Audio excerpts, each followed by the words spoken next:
الحمدللہ رب العالمین والصلاة والسلام علی من کان نبیا وآدم بین الماء والطین وعلی آلہ واصحابہ اجمعین اما بعد فاعوذ باللہ من الشیطان الرجیم بسم اللہ الرحمن الرحیم ان اللہ وملائکتہ یصلون علی النبی یا ایہا الذین آمنوا صلوا علیہ وسلموا تسلیما اللہم صلی علی سیدنا مولانا محمد وعلی آل سیدنا مولانا محمد صلاۃ دائمۃ بدوام الملک الحی القیوم۔ آج ہم آپ کے سامنے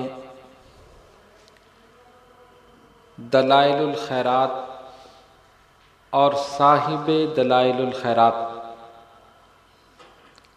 حضرت سیدنا شیخ ابو عبداللہ محمد بن سلیمان جزولی رحمۃ اللہ تعالی علیہ ونور اللہ مرقدہ کے متعلق بیان کریں گے۔ آپ جانتے ہیں کہ سلاسل طریقت میں بہت سے اوراد و وظائف ایسے ہیں کہ جنہیں تمام سلاسل کے بزرگوں نے اپنایا،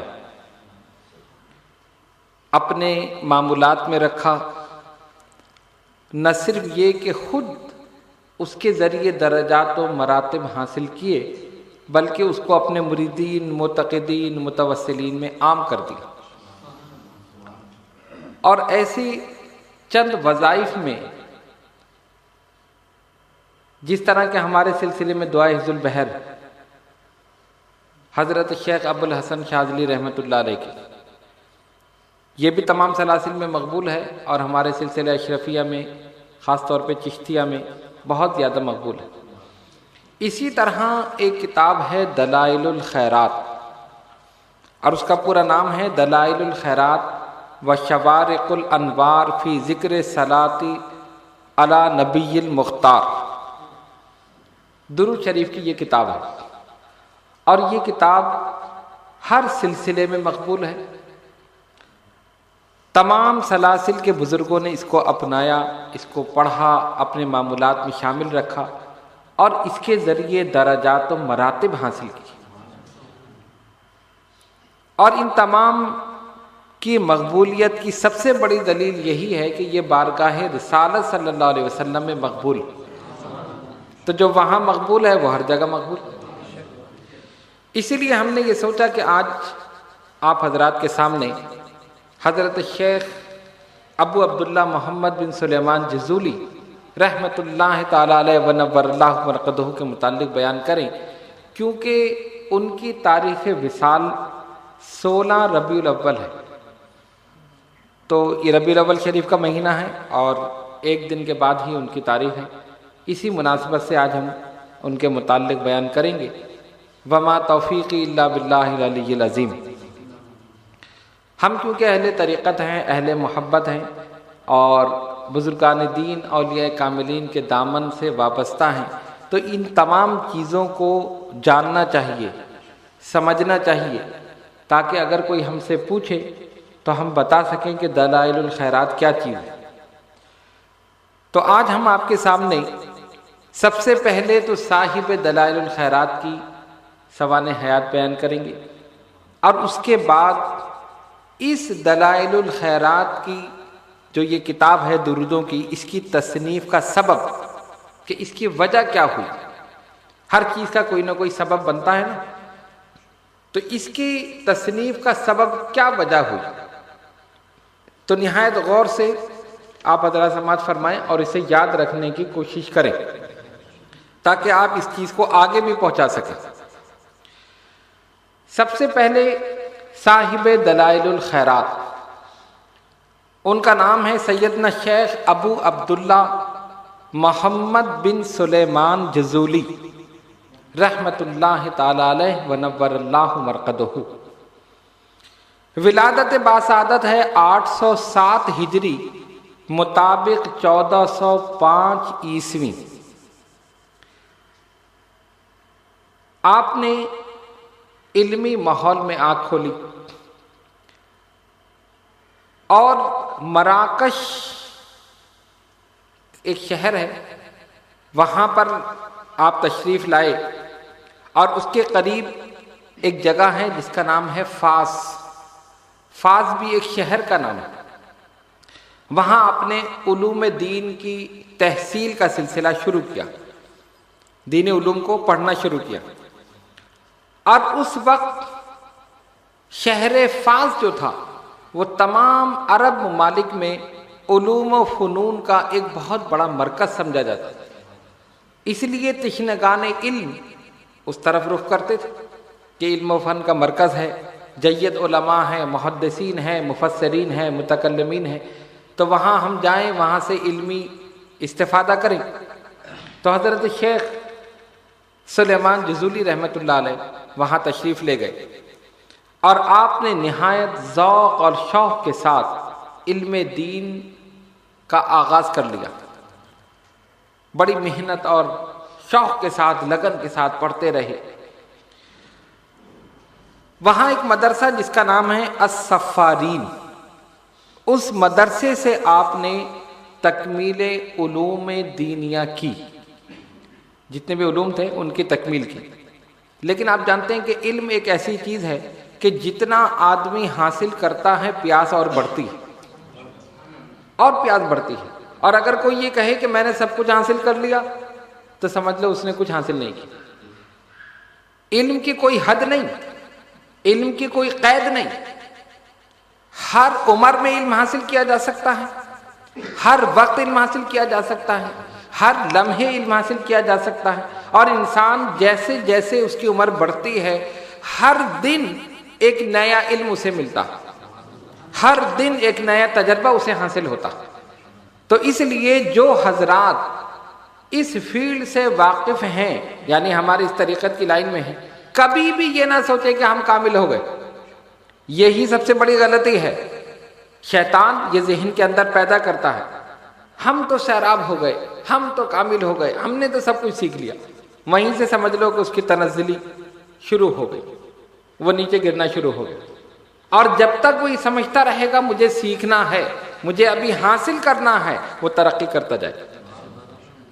ابھی تو بہت کچھ ہے، ہم چند روزہ وظائف پڑھ کے سمجھ لیں ہم کامل ہو گئے، ہم نے دعائے زبیر کا چلہ کر لیا، ہم نے بہت بڑا تیر مار لیا۔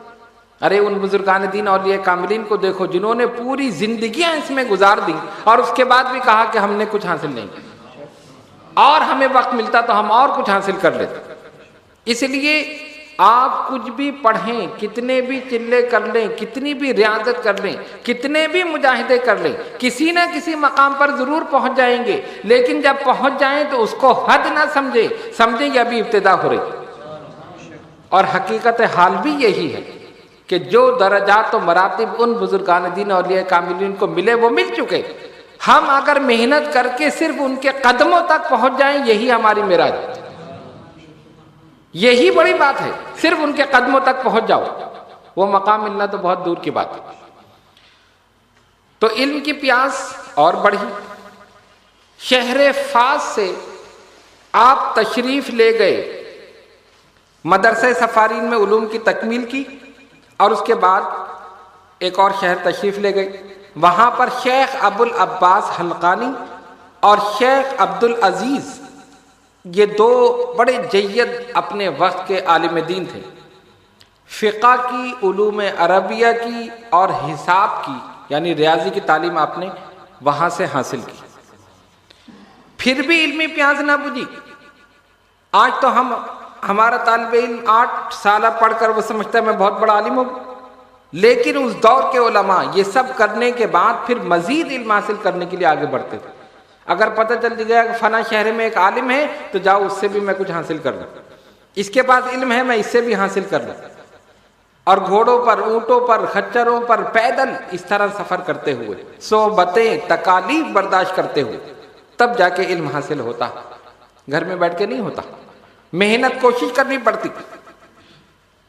ان دونوں سے آپ نے اکتساب علم کیا، فقہ کی تعلیم، علوم عربیہ اور ریاضی کی تعلیم، اور اس کے علاوہ دیگر محدثین سے اور دیگر مشائخ سے آپ نے ظاہری اور باطنی علوم حاصل کیا۔ محدثین سے ظاہری علوم اور دیگر مشائخ سے باطنی علوم. اپنے آپ کو کامل نہیں سمجھا، مسلسل لگے رہے، کوشش کرتے رہے. جہاں سے ظاہری علم مل سکتا تھا وہ لیا، اور جہاں سے باطنی علوم حاصل ہو سکتے تھے وہ لیا. عام طور پہ یہ سمجھا جاتا ہے کہ آپ ایک صوفی آدمی، لوگ سمجھتے ہیں نا کہ علماء کا مقام الگ ہے، صوفیہ کا مقام الگ ہے. صوفیہ تو محض وظائف پڑھتے ہیں، کرامات دکھاتے ہیں، چلے کرتے ہیں، ریاضت کرتے ہیں، علم سے ان کا تعلق نہیں.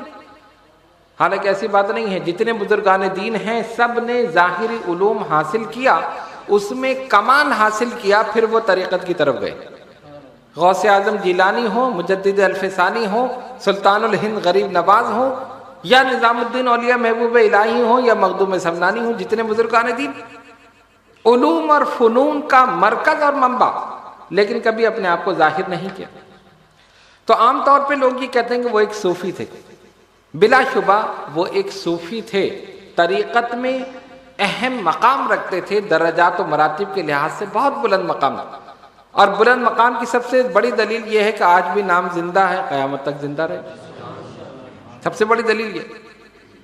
اس کے ساتھ ساتھ بلند پایا محدث بھی تھے، فقیہ بھی تھے، اور عرب ممالک میں عرصہ دراز تک آپ نے درس و تدریس کا سلسلہ جاری رکھا اور فتاوی نویسی بھی کی. مالکی مذہب کے فروغ میں آپ نے بہت سی کتابیں تصنیف فرمائی. حضرت امام جزولی رحمۃ اللہ علیہ جب علوم دین حاصل کر چکے، ظاہری باطنی علوم سے آراستہ اور پیراستہ ہو گئے، اب آپ نے تبلیغ کا سلسلہ شروع کیا. تزکیہ نفس اور تصفیہ قلب، دونوں چیزیں، ظاہری اور باطنی دونوں چیزیں لے کر چلے. ظاہر کی بھی اصلاح فرمائی، باطن کی بھی اصلاح فرمائی. لوگوں کے قلوب کو صاف کیا اور ان کے ظاہر کو بھی پاک کیا. سلسلہ شروع ہو گیا. جب آپ نے سلسلہ شروع کیا، جوق در جوق لوگ آنے شروع ہو گئے. اور یاد رکھیے، اللہ کا نیک بندہ جس کے اندر روحانیت ہو، اس کو کہیں اشتہار لگانے کی ضرورت نہیں پڑتی، اس کو کوئی جماعتیں لے کر گھمانے کی ضرورت نہیں پڑتی کہ آؤ ہمارے ساتھ کلمہ پڑھو، نماز پڑھو. اللہ کا ولی ایک جنگل میں بیٹھ جائے، مخلوق خدا وہیں پہنچ جائے. دیکھ لیں، آپ پوری ہسٹری دیکھ لیں بزرگان دین اولیاء کاملین. غوث اعظم بغداد میں گئے تو وہاں کیا تھا، غریب نواز اجمیر میں گئے تو کیا تھا، داتا صاحب لاہور میں آئے تو کیا تھا، مجدد صاحب سرہند میں گئے تو وہاں کیا تھا، مخدوم صاحب کچوچے میں گئے تو جنگل تھا، اور خود قطب ربانی طاہر اشرف جیلانی یہاں پر آئے تو جنگل. لیکن جب اللہ کے ولی نے قدم رکھ دیا، وہ جنگل منگل بن گیا، مخلوق خدا خود پہنچ گئی. یہی فرق ہے اصل میں اور نقل میں. آپ شہر میں ایک چکر لگا لیں، بڑے بڑے بورڈ لگے ہوئے، آ جاؤ ہمارے پاس آ جاؤ.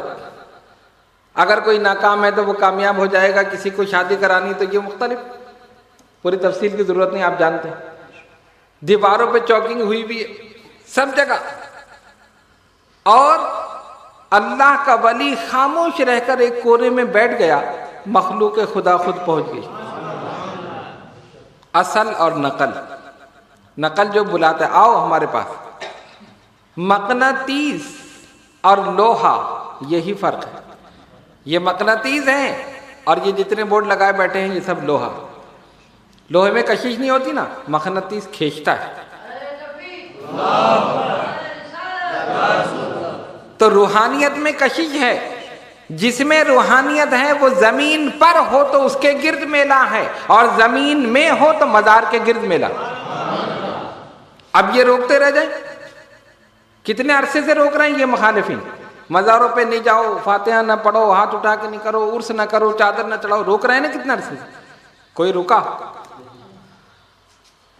ایک آدمی، ایک ضمناً ایک واقعہ آ گیا تو میں آپ کو بیان کر دوں مختصر سے انداز میں. دلچسپ واقعہ.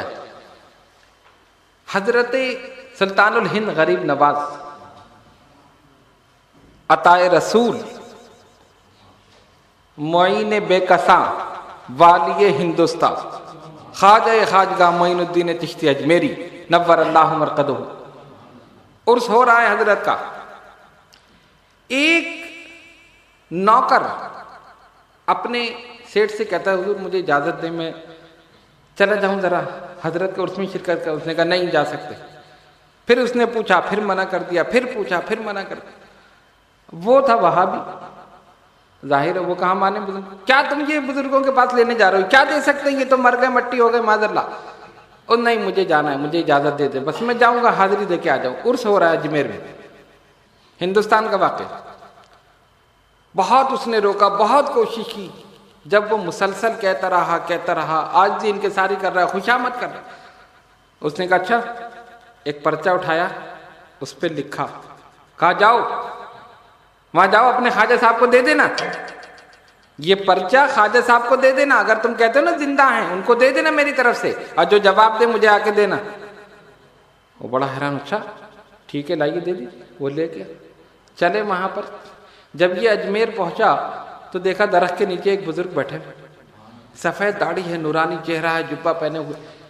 یہ گزرنے لگا، انہوں نے کہا ادھر آؤ۔ یہ پہنچ گیا، تمہارے سیٹ نے کیا پرچہ دیا، لاؤ مجھے دو۔ حیران کہ ارے یہ ان کو کیسے پتہ چلا، پرچہ دے دیا۔ انہوں نے بھی ایک پرچہ لکھا، جاؤ یہ اس کو دے دینا۔ اب اس کے سمجھ میں نہیں آیا اس نے کیا لکھا اور انہوں نے کیا لکھا۔ چلے گئے، جا کے حاضری دی، اس کے بعد واپس آیا۔ اس نے لکھا تھا کہ اتنے لوگ جو آپ کے مزار پہ آ رہے ہیں ان کو کیوں نہیں روکتے، یہ جائیں مسجدوں میں جا کے نماز پڑھے، عبادت کرے، خواہ مزار پہ آئے جا رہے ہیں آپ کے، آپ ان کو روک نہیں سکتے۔ انہوں نے جواب میں لکھا، تجھ سے ایک آدمی تو رکا نہیں ہے، مجھ سے کہہ رہے اتنے ساروں کو روک دوں، اور ایک کو روک کے دکھا دیتا تو میں ان کو بھی روک دیتا۔ یہ تو اللہ بھیج رہا ہے تو میں کیسے روکوں، ایک آدمی تو تجھ سے رکا نہیں، اس کو روک کے دکھا دیتا، مجھ سے کہہ رہے سب کو روک دوں۔ تو یہ اللہ تبارک و تعالیٰ خود بھیجتا ہے، اور جب خدا بھیجے تو روکنے والا کون ہے؟ کتنے عرصے سے یہ لوگ روک رہے ہیں، اور اب اس حد تک آ گئے کہ بم دھماکے بھی کر دیے، پھر بھی لوگ پہنچ رہے۔ داتا دربار میں وہی محفل آج بھی جاری، عبداللہ شاہ غازی میں وہی محفل جاری، یہ سب جاری رہے گی، اس لیے کہ اللہ تبارک و تعالیٰ خود بھیج رہا۔ تو بھیجنے والا زبردست ہے یا روکنے والا؟ یہ روکتے رہیں گے، وہ بھیجتا رہے گا اور اپنے نبیوں کی شان کو بلند کرتا رہے گا۔ تو حضرت شیخ ابو عبداللہ محمد بن سلیمان جزوری رحمۃ اللہ علیہ ونور اللہ مرقدہ ایک جگہ بیٹھ گئے، سلسلہ شروع کر دیا، مخلوق خدا وہیں پہنچ گئی۔ صبح سے شام تک لوگوں کا مجمع ہے، فیض پہنچ رہا ہے، علمی فیض، روحانی فیض، ظاہر اور باطن کی اصلاح ہو رہی ہے، تزکیہ نفس اور تصفیہ قلب ہو رہا ہے۔ اب جو وہاں کا شہنشاہ تھا، یا اس زمانے میں والی شہر کہیں یا جو بھی کہیں، اس کو حسد شروع ہو گیا، یہ تو سارے لوگ ان کے پیچھے لگ گئے، ایسا نہیں یہ اپنی ہی حکومت کا اعلان کر دیں، ارے اتنی عقیدت لوگوں کی، جہاں یہ بیٹھ جاتے ہیں لوگ وہیں پہنچ جاتے، اور میں تو حاکم ہوں، مجھے چھوڑ کر، اور میرا حکم اتنا نہیں مانتے جتنا ان کا مانتے ہیں۔ فوراً حکم صادر کیا، اپنے مریدوں کے ساتھ شہر سے نکل جائیے، خطرہ ہو گیا نا اپنے اقتدار کا، خطرہ ہے کہیں یہی قبضہ نہ کر لے، نکل جائیے۔ آپ نے فرمایا ٹھیک ہے نکل رہے ہیں، تو بھی نہیں رہے گا۔ تشریف لے گئے ایک دوسرے شہر اپنے مریدین کے ساتھ، معتقدین کے ساتھ۔ آپ کے جاتے ہی ایک بادشاہ نے حملہ کیا، اور جس نے آپ کو نکالا تھا اس کو شہر سے نکال دیا۔ کچھ لوگ پہنچے، حضور معاف کر دیجئے، غلطی ہو گئی اس سے۔ فرمایا 40 سال، 40 سال کا کیا مطلب تھا؟ 40 سال تک اب یہ قابض رہے گا جس نے، جو یہاں پر آیا، اس کو نکال دیا گیا، اس کی حکومت ختم ہو گئی۔ اللہ کے ولی کو ستایا، اللہ تبارک و تعالی نے اسی کو شہر سے نکال دیا۔ شہر تمہارا ہے؟ شہر تو اللہ کا ہے، ساری زمین اللہ کی ہے، حاکمیت اللہ کی ہے، حکومت اللہ کی ہے، اختیار اور اقتدار اللہ رب العالمین کا ہے۔ تم نے کیسے سمجھ لیا؟ ہمارے ولی کو نکال دیا۔ من عزلی ولی فقد آذنتہ بالحرب، سرکار نے فرمایا، اللہ رب العالمین فرماتا ہے جس نے میرے ولی سے عداوت اور دشمنی رکھی وہ میرے ساتھ جنگ کے لیے تیار ہو جائے۔ اب بتاؤ کس میں ہمت ہے کہ اللہ سے جنگ لڑے؟ اب جو اولیاء اللہ سے عداوت رکھ رہے ہیں ان سے کہہ دو کہ لڑ جاؤ اللہ سے۔ اللہ نے اعلان جنگ کیا ہے، چیلنج دیا ہے، اب اللہ سے لڑو، نتیجہ ہم دیکھ لیں گے کیا ہوگا۔ اور نتیجہ دیکھ بھی لیا آپ نے، جنہوں نے کیا ان کا کیا حشر ہوا، نام و نشان مٹ گیا، ختم ہو گیا۔ آستانوں کی رونق اسی طرح آباد، درگاہوں کی رونق اسی طرح آباد ہے، اور ختم کرنے والے ختم ہو گئے۔ من آذانی ولیا فقد آذنت بالحرب، سلسلہ چلتا رہا۔ آپ اسی خلوص کے ساتھ، محبت کے ساتھ دین اسلام کی تبلیغ بھی فرماتے رہے، لوگوں کی اصلاح بھی فرماتے رہے، ظاہر اور باطن کی اصلاح بھی فرماتے رہے، لوگ ذوق در ذوق آتے رہے، سلسلہ چلتا رہا۔ بہت سی کتابیں تصنیف کی، لیکن سب سے زیادہ مقبولیت حاصل ہوئی دلائل الخیرات شریف کو۔ کیوں؟ وہی بات جو میں نے ابتدا میں عرض کی کہ جو بارگاہ رسالت میں مقبول ہے وہ ہر جگہ مقبول ہے۔ جس کو وہاں سے مقبولیت کی سند مل جائے اس کو پھر دنیا والوں سے مقبولیت کی سند لینے کی ضرورت نہیں ہے۔ جو وہاں مقبول ہے پوری کائنات میں مقبول ہے، اور جو وہاں سے مردود بارگاہ ہو گیا پوری کائنات میں اس کا ٹھکانہ نہیں۔ اسی لیے یہ دنیا والے ظاہری عہدہ، منصب، اقتدار اختیار کے لیے کوشش کرتے ہیں، ہمیں یہ اختیار مل جائے، ہمیں یہ اقتدار مل جائے۔ کوئی سیاسی جماعت بنا رہا ہے میں وزیر اعظم بن جاؤں، کوئی سیاسی جماعت بنا رہا ہے کہ میں صدر بن جاؤں، یہ سوچتے ہیں وزیر اعظم بن جاؤں، اللہ کا ولی سوچتا ہے میں حضور کا غلام اعظم بن جاؤں۔ اور جب غلام اعظم بن گیا پوری کائنات کا سردار وہی ہو گیا، یہ سمجھتے ہی نہیں۔ تو وہ باطنی عہدوں کے لیے کوشش کرتے رہتے ہیں، یہ ظاہری عہدوں کے لیے کرتے ہیں۔ اور ظاہری عہدہ کتنے دن کا ہے؟ 1 سال، 2 سال، 10 سال، بہت مشکل سے حکومت پوری ہوئی، اب پوری بھی ہوئی تو 5 سال، پھر پتہ نہیں آنے کی امید ہے یا نہیں، پہلے سے جوڑ توڑ شروع۔ خیر بہرحال وہ ایک مسئلہ الگ ہے۔ تو اللہ کے نیک بندے باطنی عہدوں کی تلاش میں، مناصب کی تلاش میں، خلوص نیت کے ساتھ جب وہاں مقبول ہو گئے سب جگہ مقبول۔ تو آپ کی یہ کتاب دلائل الخیرات شریف کس طرح وجود میں آئی اور آپ نے کیسے اس کو لکھا، کس طرح تصنیف فرمائی؟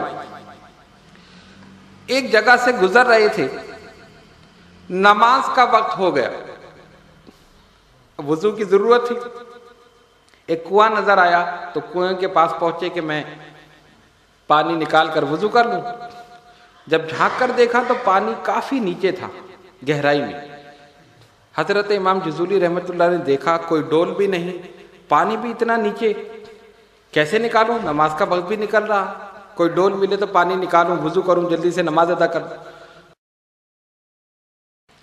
ابھی یہی سوچ رہے تھے کہ ایک چھوٹی سی لڑکی جو دور سے دیکھ رہی تھی آپ کو، وہ چلتی ہوئی آپ کے پاس آئی، کہتی آپ کون ہیں؟ آپ نے اپنا نام بتایا۔ اس نے کہا نام تو میں نے آپ کا بہت سنا، کیسے کھڑے ہیں؟ کہا میں ایسے کھڑا ہوں کہ یہ پانی نیچے ہے، مجھے وضو کے لیے پانی چاہیے، کوئی ڈول بھی نہیں ہے، پانی نکالو۔ ارے اتنے بڑے آدمی، اتنے بڑے ولی پانی نہیں نکال سکتے؟ آپ حیران ہو کے دیکھنے لگے۔ اس نے اس کنویں میں تھوک دیا، جیسے ہی تھوکا پانی اوپر آنا شروع ہو گیا، جوش میں، جس طرح جوش میں اوپر آتے نا ابلتا ہے پانی، ایسے اوپر آتے آتے آتے بالکل کنویں کی سطح تک آ گئے۔ نے حیران ہو کے دیکھا اس کو، جب پانی اوپر آ گیا تو وضو کر لیا، نماز ادا کر لی۔ پھر اس سے پوچھا یہ بتا تیری عمر تو بہت کم ہے لیکن یہ مقام تجھے کیسے ملا؟ یہ مقام کیسے ملا؟ اس نے کہا یہ مقام مجھے حضور علیہ الصلوۃ والسلام پر درود پڑھنے کی وجہ سے،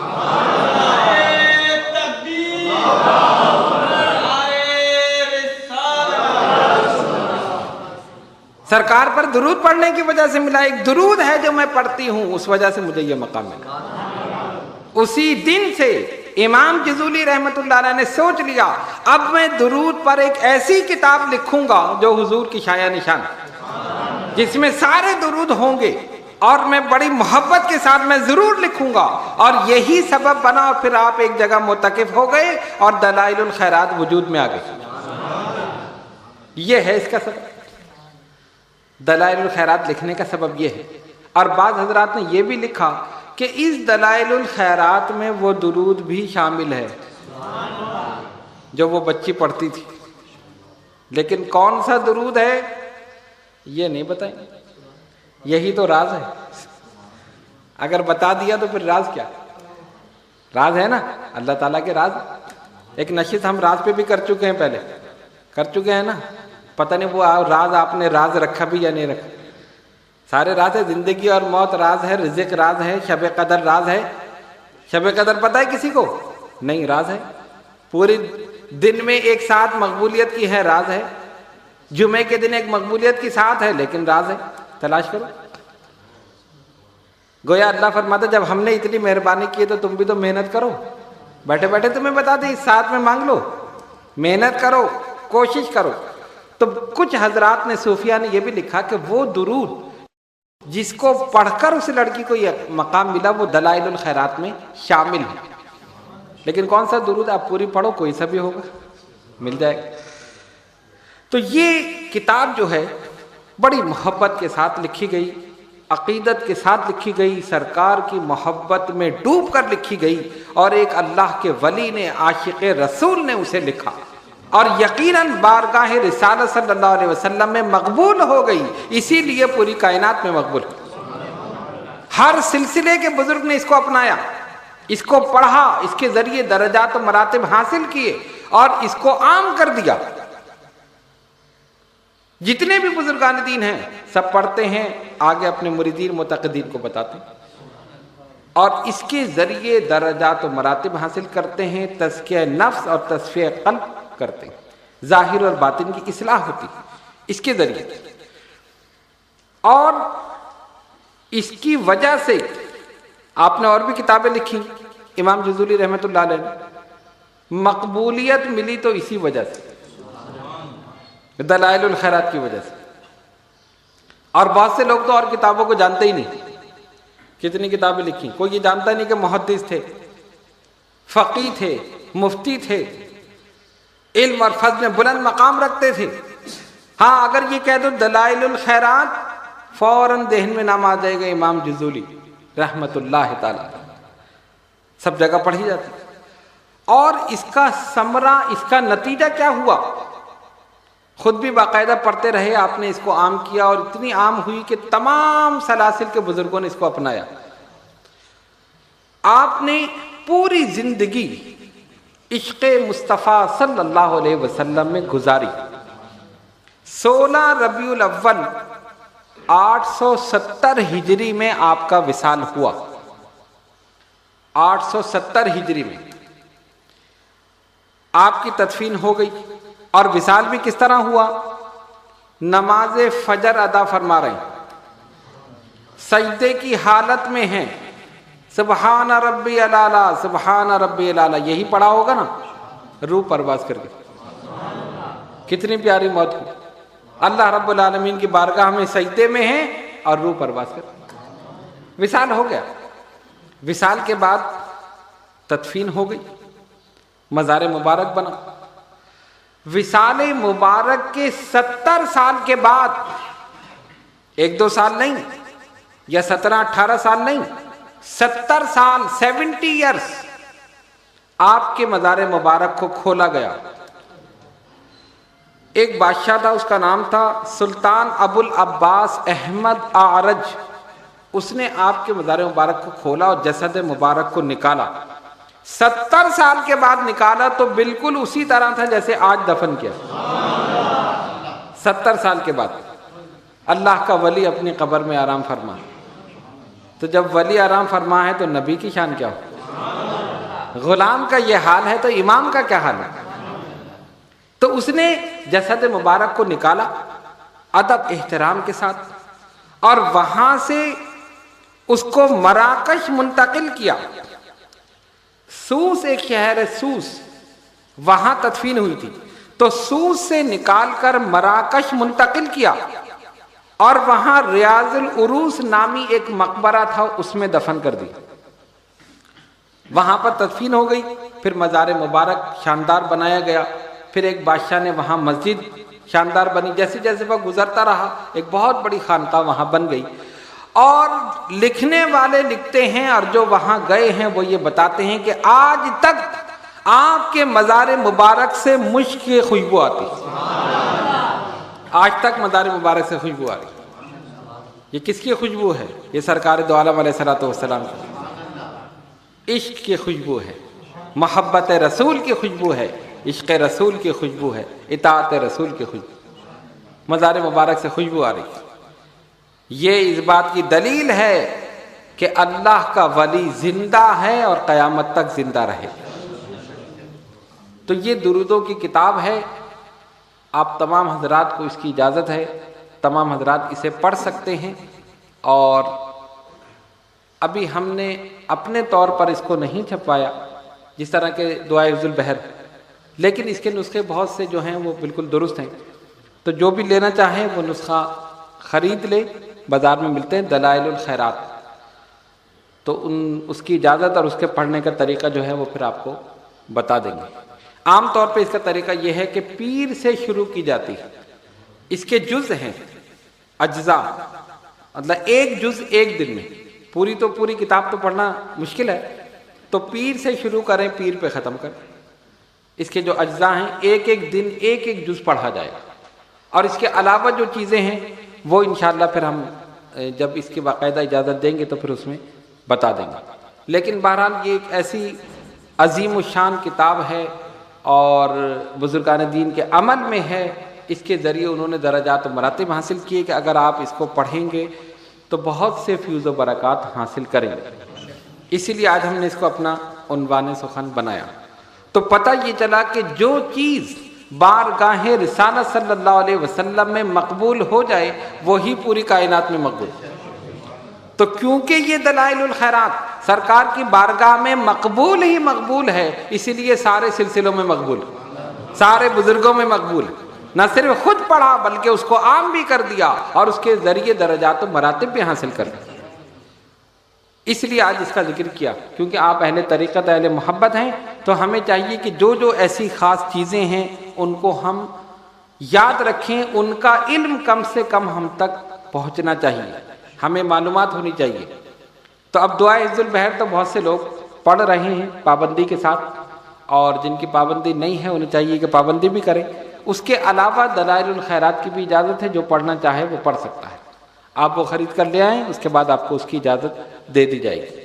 پھر انشاءاللہ اس کو آئندہ ہم پرنٹ کرائیں گے اور اس کا پورا طریقہ جو ہے اس میں لکھ دیں گے۔ تو یہ ایک ایسی چیز ہے کہ جو روحانیت میں اضافہ کرتی ہے، قلب کو صاف کرتی ہے، باطن کو صاف کرتی ہے، اور انسان کا قلب مصفا اور مجلہ ہو جاتا ہے۔ یہ تمام چیزیں اسی لیے ہیں۔ تو بزرگان دین اولیاء کاملین نے جس طرح ہر آدمی جو جس فیلڈ کا ہے نا وہ اس میں کوشش کرتا ہے، محنت کرتا ہے، ریسرچ کرتا ہے۔ ایک انجینئر ہے تو وہ اپنی فیلڈ میں کوشش کر رہا، اس عمارت کو کس طرح بنایا جائے، کیسے کیا جائے، ڈیزائننگ کر رہا ہے۔ اسی طرح ایک عالم ہے تو وہ مسائل کا استخراج کر رہا، اور صوفی ہے تو وہ باطن کی صفائی کے لیے ریسرچ کر رہا، لوگوں کے دلوں کو کس طرح صاف کیا جائے، لوگوں کی باطن کو کس طرح صاف کیا جائے، لوگوں کی ظاہری اور باطنی تزکیہ نفس اور تصفیہ قلب کس طرح کیا جائے۔ اس لیے بزرگان دین نے یہ تمام وظائف ہیں، درود تاج ہے، دعائے حفظ البحر ہے، دلائل الخیرات ہے، اور دیگر چیزیں ہیں، یہ سب اس لیے ہیں کہ جب ہم انہیں پڑھیں ان کے ذریعے اپنے قلب کو پاک اور صاف کریں۔ اور اس میں دو چیزیں ہیں، ایک تو یہ کہ صاحب دلائل الخیرات کی نگاہ کرم آپ کی طرف، جب آپ پڑھیں گے جس دعا کو آپ پڑھیں گے، جیسے دعائے حفظ البحر ہے تو حضرت شیخ ابو الحسن شاذلی رحمۃ اللہ علیہ کی نگاہ کرم، فوراً ان کی روحانیت متوجہ ہو جائے گی کہ کون ہے یہ دعا جو پڑھ رہا۔ اسی طرح دلائل الخیرات اگر کوئی پڑھتا ہے تو حضرت امام جزولی رحمۃ اللہ علیہ کی نگاہ کرم اس کی طرف ہو جائے گی۔ تو تو ایک تو ان بزرگان دین کی نگاہ کرم، پھر ان کی روحانیت اور ان کی تصرفات وہ انسان کو حاصل ہوتے ہیں، اور سب سے بڑھ کر بارگاہ رسالت صلی اللہ علیہ وسلم تک اس کی رسائی۔ تو اگر یہ ہو جائے تو دنیا میں بھی کامیاب، آخرت میں بھی کامیاب۔ تو یہ تمام چیزیں اسی لیے یہ بیان کی جاتی ہیں کہ آپ اس کو پڑھیں، اس کو سمجھیں اور اس پر عمل کرنے کی کوشش کریں۔ بعض لوگ یہ کہتے ہیں کہ کہاں یہ لکھا ہے، حضور نے کہاں فرمایا کہ یہ پڑھو، فلاں نے کہاں یہ فرمایا۔ مخالفین اعتراض کرتے ہیں کیا ضرورت ہے وظائف پڑھنے کی، 5 وقت نماز پڑھ لو بس کافی، روزہ رکھ لیا، حج کر لیا، زکوٰۃ دے دی، صدقات و خیرات بس کافی۔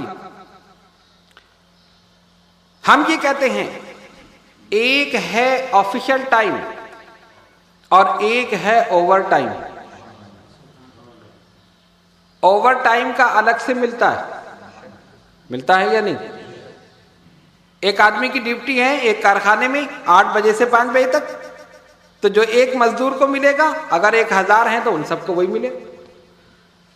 یہ نہیں کہ ایک کو کم ایک کو زیادہ، جو تنخواہ مقرر ہے وہی ایک ہی ٹائم ہے۔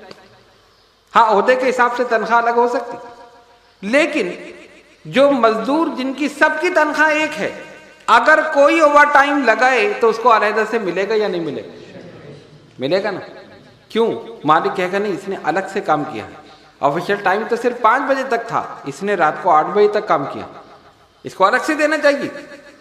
بہت سے لوگ ہمارے پاس آتے ہیں، حضور دعا کریں گے اوور ٹائم لگ جائے، کچھ بچوں کا ہو جائے گا، الگ سے مل جائے گا، تھوڑا بہت اوور ٹائم لگ جائے، ٹھیک ہے دعا کر دیں گے لگ جائے گا۔ کیوں کہتے ہیں کہ تنخواہ کے علاوہ ملے گا، اور اگر کوئی اوور ٹائم نہ کرے، آفیشیل ٹائم کر کے مالک کے پاس جائے کہ میں نے بڑا احسان کیا ہے، کام کیا ہے، مجھے الگ سے دو، وہ کہے گا تو نے کیا احسان کیا، سارے یہی کر رہے ہیں، جتنے بھی مزدور ہیں جو تمہارا ٹائم ہے وہی سب کا ٹائم ہے، سب صبح 8 بجے سے شام کو 8 بجے تک یا 5 بجے تک ایک ہی ٹائم ہے۔ ہاں اگر الگ سے کرے گا تو پھر مالک کو کہنے کی ضرورت نہیں پڑے گی، خود بخود دے گا۔ سمجھ گئے بات؟ اب مثال سمجھ گئے تو پھر میں آگے چلوں۔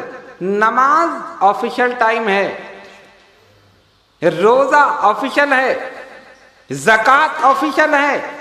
اگر آپ پڑھ رہے ہیں تو اللہ پہ احسان نہیں کر رہے، ہم نے 5 وقت نماز پڑھ لی بہت بڑا کمال کیا، نہیں پڑھو گے گناہ ملے گا، قیامت میں پوچھ گچھ ہوگی، سوال ہوگا، اور بعد میں سزا بھی ہے۔ 5 وقت نماز پڑھ کے سمجھ رہے ہم نے بہت بڑا کمال کر لیا، نہیں، اوور ٹائم کرو۔ نماز کے علاوہ 5 وقت نماز ہم پہ بھی فرض، اب 5 وقت غوث اعظم پہ بھی، 5 وقت سلطان الہند غریب نواز پہ بھی، 5 وقت مجدد الفسانی پہ بھی، 5 وقت مخدوم سمنانی پہ بھی، سارے بزرگان دین۔ مگر انہوں نے کیا کیا؟ 5 وقت نماز تو پڑھی، اس کے بعد ذکر اذکار بھی کیا، شاید مولا اس سے خوش ہو جائے۔ رات میں جاگ کر نوافل پڑھے، شاید رب اس سے خوش ہو جائے۔ اللہ کی زر لگائی، شاید رب اس سے خوش ہو جائے۔ تلاوت قرآن کی، شاید اس سے خوش ہو جائے۔ اوور ٹائم کرتے رہے، اسی لیے ان کو علیحدہ سے مقام ملا، علیحدہ سے درجہ ملا، علیحدہ سے مرتبہ۔ اوور ٹائم ہے۔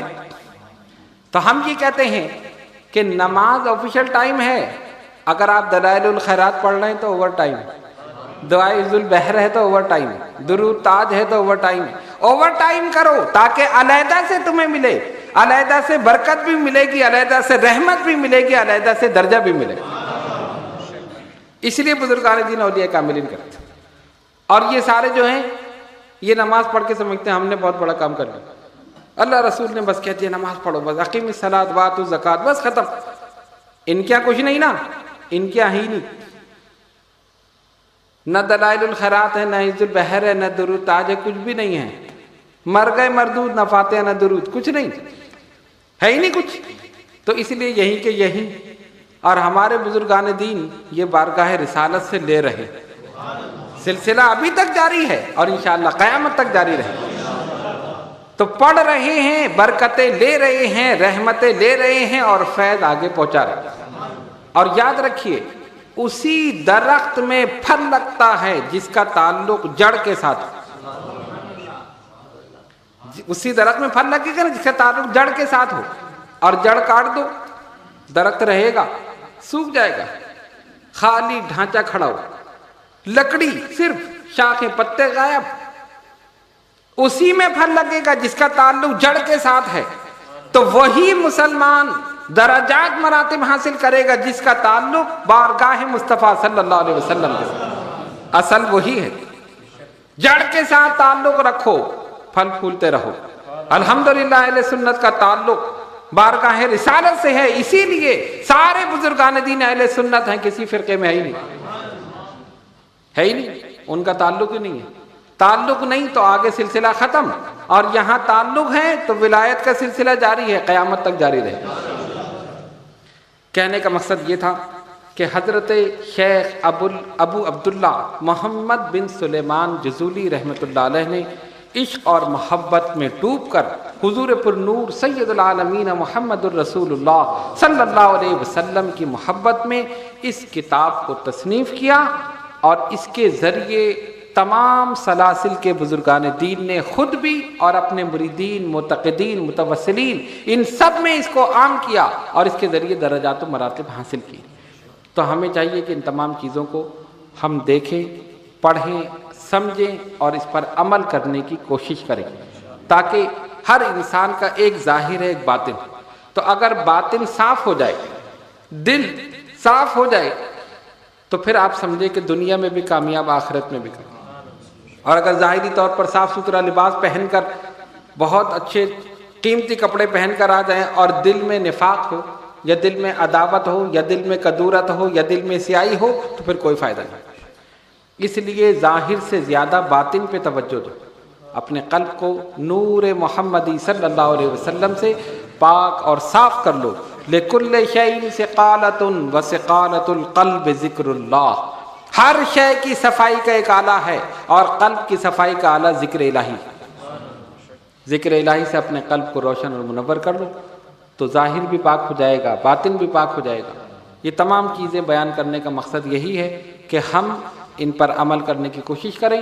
آئیے دعا کریں اللہ تبارک و تعالی ہم سب کو ان تمام نیک اعمال کرنے کی توفیق عطا فرما، ان بزرگان دین اولیاء کاملین کے دامن سے وابستہ رہنے کی توفیق عطا فرما، اور انہوں نے جو روحانی عطیات ہمیں دعائے عز البحر، درود تاج، دلائل الخیرات اور دیگر درودوں کی صورت میں ہمیں عطا کیے ہیں، ہمیں ہمیشہ ہمیشہ یہ پڑھنے اور اس کے ذریعے اپنے گناہوں کی مغفرت اور اپنے نیکیوں میں اضافہ کرنے کی توفیق عطا فرما۔